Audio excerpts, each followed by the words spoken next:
Ever since 2007, for 15 years, LEGO's been releasing modular buildings, basically these massive, incredibly detailed buildings that connect up to each other to eventually form a city if you have enough of them. What's up guys, Caleb here, and today I'm going to be ranking all 17 of the official LEGO modular buildings that LEGO has released over the past 15 years. This video did take me quite a while to make and edit, so make sure to drop a like on there if you did enjoy, and let me know in the comments what your favorite modular building is. 17th place as the worst modular building of all time, we have Market Street, which was not an official modular building, but LEGO does in fact count it as a modular on their website. This thing is hideous. Like, it is just the ugliest modular building of all time. Like, the railings and the terrible, like, blue color mixed with the tan and the brown and the gray, it just doesn't work. As one of the first modular buildings, it is definitely one of the worst modular buildings. Enough said. Coming in at number 16, we have the Green Grocer, which was another one of the first ones,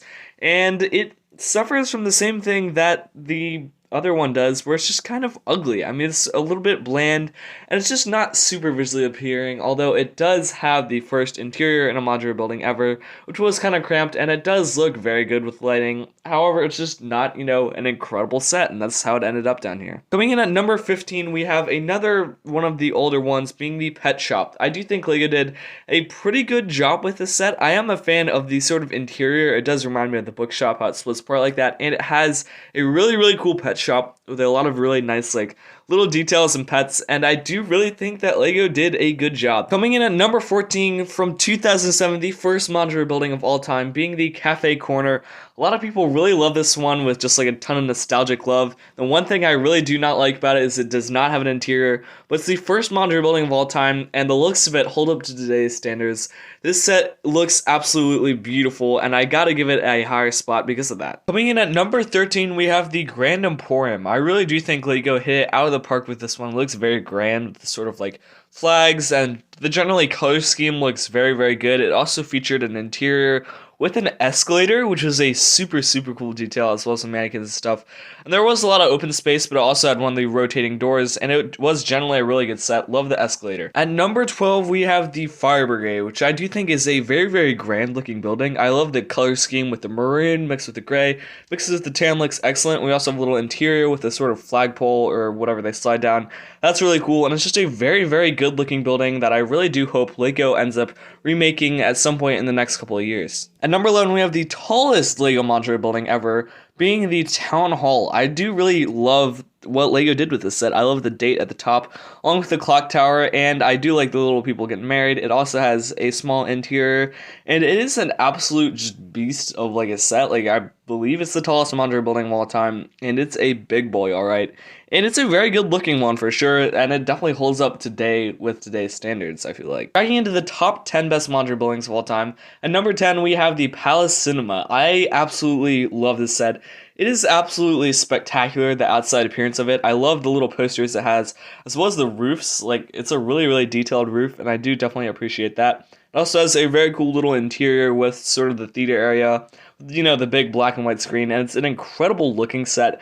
Definitely one that easily holds up to today's standards for sure. At number 9, one of the newer ones that I've had on the list so far is the Corner Garage. I really do like this set. It's just that the next 9 sets on the list are better. That's literally it. I kind of don't really like the color scheme, but I do love the little veterinarian clinic inside, and it's a very, very, pretty good looking set. It's a very interesting shape. It's just the next 9 sets are better. That's the only reason it's this low, because I really do like this set. At number 8, we have the Parisian restaurant, which I originally put a lot higher on this list, and then I realized it wasn't quite as great as I thought it'd be. It's still really, really, really good. I do enjoy the roof technique that looks incredible, and I do enjoy the kitchen, as well as the sort of like bottles and stuff it has, and it is a very, very good looking set.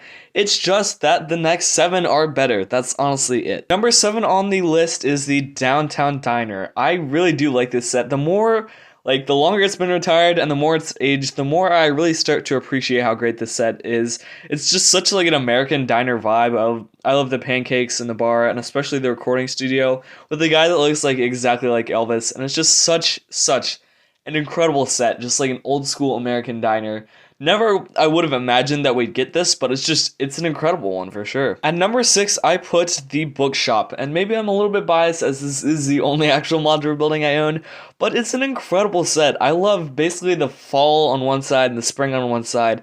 It's a very interesting concept. I really like the interior of the set and all the little rooms and stuff.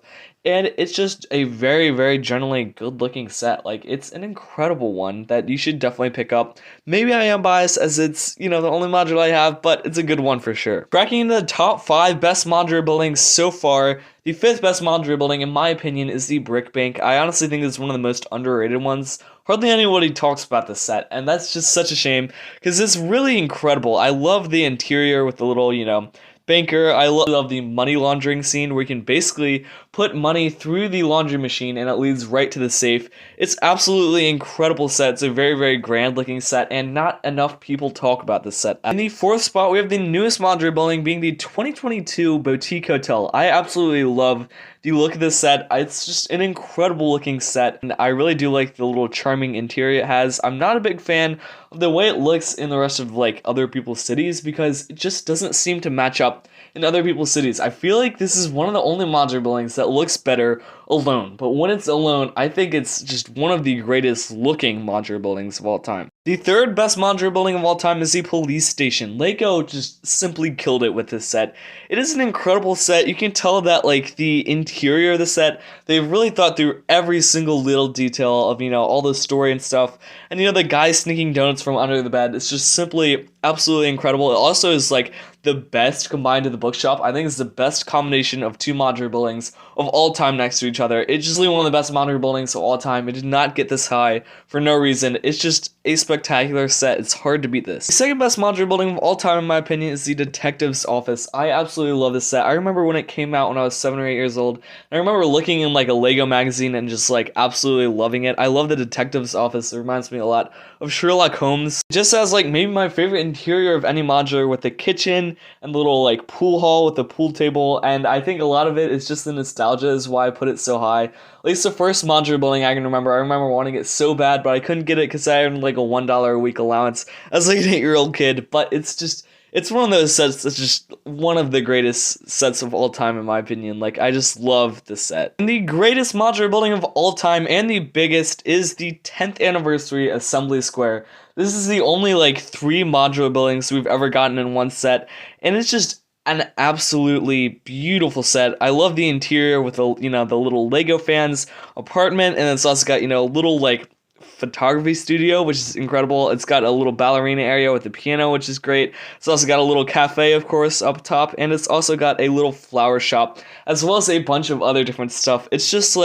one of those sets that I don't think is ever going to get beat. There's going to be a lot more modular buildings, and I don't think any other modular building is going to top this. This is truly the greatest modular building of all time, no doubt. Here you have it, guys. Those are the 17 Lego modular buildings ranked from least to greatest. Lego has really evolved a ton in the past 15 years with their modular line. It's very interesting to go back and look at what they started as and what they've sort of evolved into. Let me know your favorite modular building in the comment section below, and please like and subscribe so we can hit 170 subscribers soon. That's my next goal. The Seabreak Productions sign off for now. Make sure to like and subscribe, and I also have a massive Lego mock coming tomorrow. I will see you guys later. Peace.